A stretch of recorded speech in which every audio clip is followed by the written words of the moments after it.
Shalom Aleichem, un plaisir de vous retrouver, de partager beaucoup de lumière aujourd'hui avec vous. C'est le don de la Torah. On va recevoir un cadeau, les amis. Mais il faut être conscient de ce cadeau. Imagine-toi, si tu n'as pas de bras, pas de chocolat. Tu ne sais pas ce que tu vas recevoir, tu ne peux pas recevoir la Torah Shavuot. Nous dit le Harizal, ce jour-là de Shavuot, c'est un jour de Rosh Hashanah, un jour de jugement. Pas pour savoir combien tu vas gagner, combien tu vas perdre, bonne santé, pas bonne santé. C'est pour savoir combien tu vas t'élever, comment tu vas te comporter ce jour-là. C'est en fonction de ça que tu vas recevoir de la lumière dans ta vie cette année. Avec la Torah, tu vas la recevoir. Tu vas aussi la donner dans ta famille, ta femme, ton mari, tes enfants, ta descendance. Alors à Bota, il faut se mobiliser. Il faut comprendre qu'est-ce qu'on va recevoir. J'ai envie de vous transmettre un message extraordinaire. Est-ce que vous savez combien coûte un seul mot de Torah dans le ciel? Un seul mot de Torah. Ça coûte, à ce qui paraît, 613 mitzvot. Tu as dit Bereshit. Tu t'es écorché les lèvres. Un seul mot. Tu as gagné 613 mitzvot. Tu es devenu riche en moins d'une seconde. Tu as dit Bereshit bara. 2 mots. 1226 mitzvot. Imagine-toi que tu étudies la Torah pendant 1 minute entière. Dans toute ta vie. Combien ça fait? Me dit le Chafetz Chaim. En 1 minute, on peut recevoir, on peut dire 200 mots. 200 fois 613. Ça fait plus de 120 000 mitzvot. Si tu étudies 1 minute Torah pendant Shabbat, c'est plus de 120 000 multiplié par 1000 selon le Bani Ishraï. Parce que Shabbat, tout est multiplié par 1000. Toutes les mitzvot, toutes les études et ainsi de suite. Combien Akadosh Baruch Hu va nous donner avec cette simple mitzvah qui s'appelle Talmud Torah? Imagine-toi, tu vas arriver après 120 ans. On va te dire, est-ce que tu as eu du temps? Est-ce que tu as consacré du temps pour servir Hachem, pour faire le but de ta venue dans ce monde? Et là, on va faire les comptes. Les anges, ils vont arriver avec des sacs. Quels sacs? Des sacs extraordinaires. Ils vont se casser les jambes à bout de tête, tellement ils vont être lourds ces sacs-là. On a fait des fautes. Chaque juif, il a des difficultés dans ce monde. Il a Yetzirah, il a des difficultés. Des fois, il monte, des fois, il descend. Mais quand il descend, le sage nous dit, le juif, il peut descendre au plus bas. Quand il monte, il peut monter au plus haut. Mais quand il descend, ils vont jusqu'au bout. Imagine, ils vont ramener des sacs avec plein de Averot. Tu as fait les 800 000 coups dans ta vie. Tu avais tout le temps pour faire une petite bêtise. Mais pour faire du bien, tu n'avais jamais le temps. Combien de mitzvot on va mettre sur le côté de la balance? Pas beaucoup, malheureusement. Mais là, il y a un autre ange qui va arriver avec ton étude de Torah.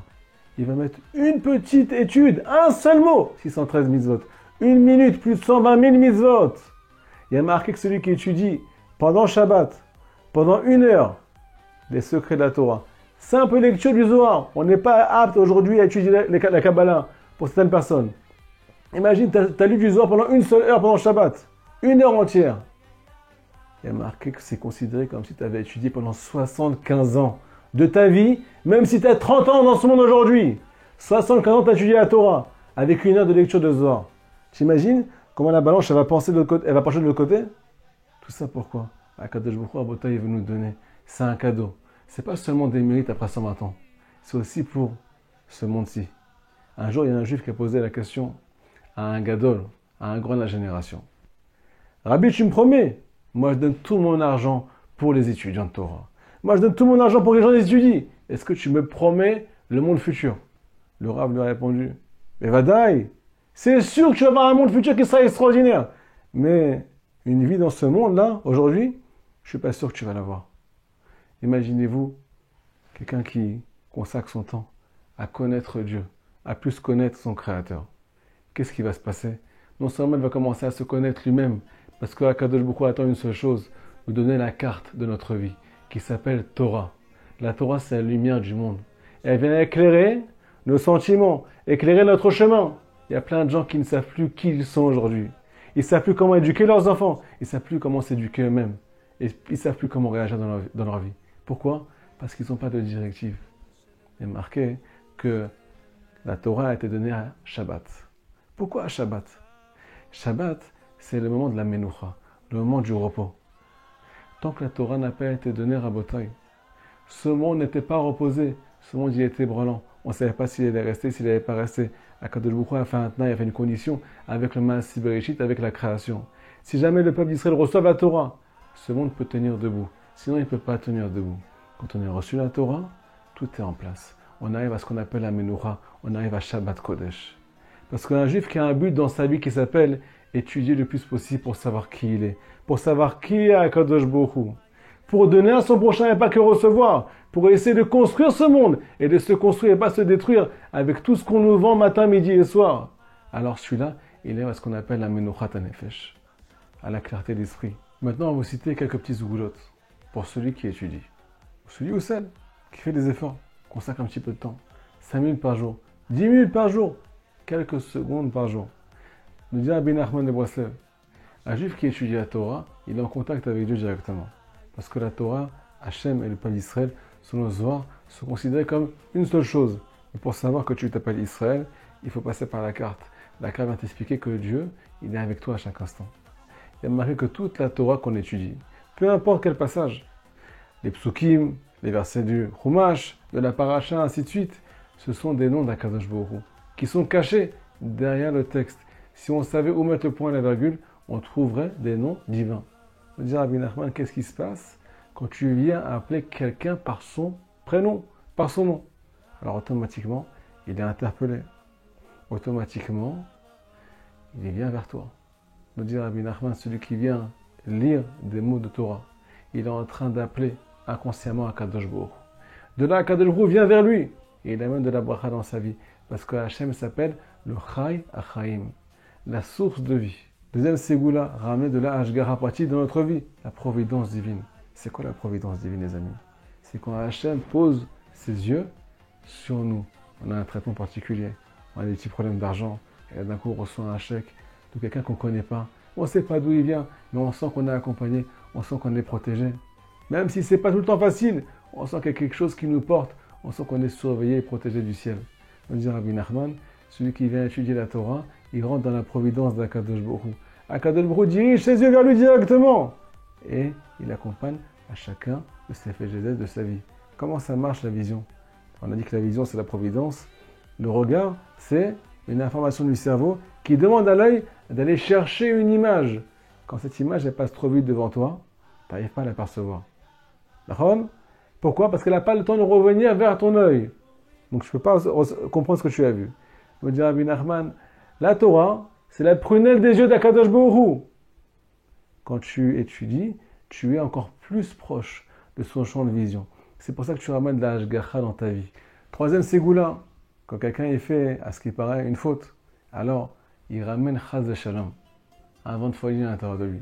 On voit les gens qui ont beaucoup eu d'épreuves, qui sont tombés très très bas. Ils n'ont pas le même visage. Ils ont du mal à réfléchir, du mal à se prendre en main. Ils sont tout le temps ce qu'on appelle fatigués, tout le temps ce qu'on appelle avec des nerfs, et ainsi de suite. Pourquoi? La faute fait rentrer un vent de folie à l'intérieur de la personne, les amis. C'est une parole de nos sages. Un adam choté, overa, pardon, et là, un homme ne peut fauter que si, chaz v'shalom, il y a un vent de folie qui est rentré à l'intérieur de lui, juste avant ça. Alors, une faute, 2 fautes, 3 fautes, doucement, doucement, il y a des choses négatives qui rentrent à l'intérieur de la personne. Me dit Rabbi Nachman, la Torah peut faire sortir tous ces vents de folie du juif. Pourquoi? Parce que la Torah a une forme de vav. Vav, c'est un bâton. Pourquoi elle a une forme de vav? Parce que les tables de la loi sont en forme de vav, en forme de bâton. Qu'est-ce qu'on fait? On vient frapper le Yetzirah qui est rentré à l'intérieur de nous. Avec quoi? Comme on l'a expliqué juste avant. Toute la Torah, ce sont des noms d'Hachem, des noms saints. Qu'est-ce qu'on fait quand quelqu'un il devient fou, chaz v'shalom? On lui écrit ce qu'on appelle une petite kémia, un petit parchemin qui met autour de son cou, avec des noms saints. Et ça le guérit, selon la Kabbalah. Alors imagine-toi que quand on vient étudier les noms d'Akadosh Baruch Hu, quand on est en contact avec la lumière infinie de Dieu, alors on est aussi en contact avec ces noms-là qui viennent eux-mêmes nous guérir. Donc on peut par Hachem arriver à une guérison et fois ta nefesh ou et fois ta gouf. Fini en beauté les amis avec une parole du Likutei Moharan. Il est marqué dans la leçon numéro 1 du Likutei Moharan que celui qui veut trouver grâce aux yeux du bon Dieu, il faut qu'il étudie la Torah. Comment ça marche? Pour trouver grâce aux yeux de quelqu'un, il faut rentrer dans son cœur. Nous dira Benoît Kadosh, celui qui étudie la Torah, il rentre dans le cœur du bon Dieu. C'est pas les mots, c'est les mots de Rabbi Nachman. Écoutez la folie. Da, sache, quand il y a marqué Da dans l'Likutei Moharan, cette leçon vient du Olam HaAtzilut, vient du monde de l'émanation. Qui a l'aidé à Torah, grâce à l'étude de Torah, nitkabim kol hatfilot vekol habakashot. Toutes les prières et toutes les demandes sont reçues par Akadosh Baruch Hu. Deuxièmement, V'achen v'chashivut shel Israël nit'ale v'nitromem bifne kol mi shetzrichin hen beruchani hen begashmi. Des fois, on a besoin de quelque chose, les amis, mais on ne trouve pas grâce aux yeux des gens. On a besoin d'un emploi, on a besoin d'une parnassa, on a besoin de trouver un appartement. Mais ça ne marche pas, il n'y a pas de feeling. On n'arrive pas à ce qu'on appelle rentrer dans le cœur des gens. Si tu as besoin de trouver grâce aux yeux des gens et que les gens te considèrent, alors grâce à l'étude de la Torah, nit'ale chashivut, ton importance, ça va grandir aux yeux des gens. Ben beruchani, que ce soit sur le plan spirituel ou bien sur le plan matériel. Les amis, je vous souhaite Shavuot Sameach, Chag Sameach, que des bonnes choses, plein de lumière. Et ta chaîne, n'hésitez pas à commenter, à vous abonner et à partager ce cours. Chazak Baruch, plein de bonnes choses.